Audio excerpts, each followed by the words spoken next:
qui con Marco Zanfi a commentare questo 5-3 casalingo purtroppo per gli avversari. L'ultima volta era stato un rocambolesco finale che ci aveva dato la prima gioia stagionale, questa volta invece, nonostante il grande impegno, avete dovuto alzare bandiera bianca al cospetto di un ottimo avversario, Marco. Sì, esatto, venivamo carichi, diciamo, dalle ultime prestazioni perché avevamo fatto veramente molto bene. Anche oggi avevamo iniziato alla grande, quindi avevamo iniziato subito con un gol, dopo la partita è stata un po' un gol nostro, gol loro.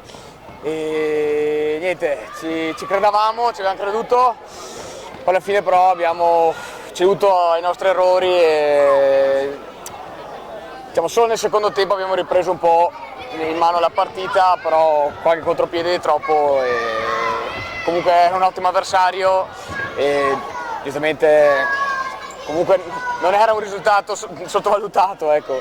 Quindi ci abbiamo creduto di poter fare i 3 punti fino alla fine, però è stata dura.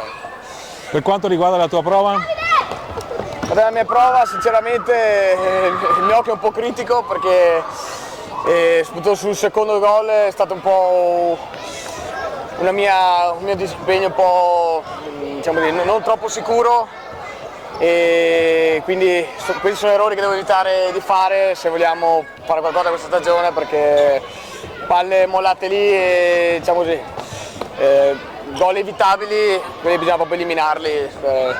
Sì, comunque hai anche sfoderato qualche intervento sicuramente di ottima qualità, emulando il tuo collega di reparto, perché anche Adria Català per esempio nel primo tempo sul testa a testa con Ramiro Torres in girata con il guanto sinistro è stata una parata notevole. La tua su Stefano Paghi altrettanto, sei stato veramente bravo e quindi devi assolutamente credere nei tuoi mezzi e proseguire così nella tua crescita, perché comunque ricordiamolo che hai 22 anni, è il tuo secondo campionato di A1, no?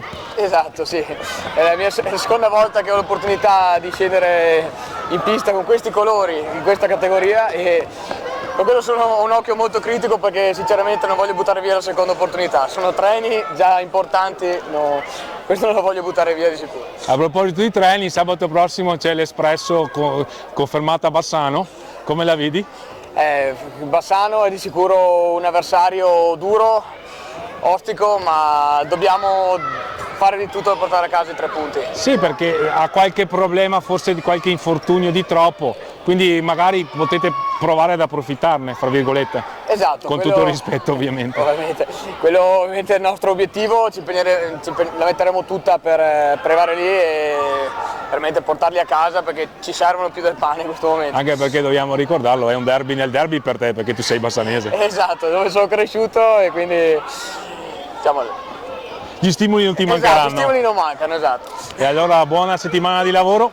Grazie. Grazie per la disponibilità e buona domenica, Marco. Altrettanto.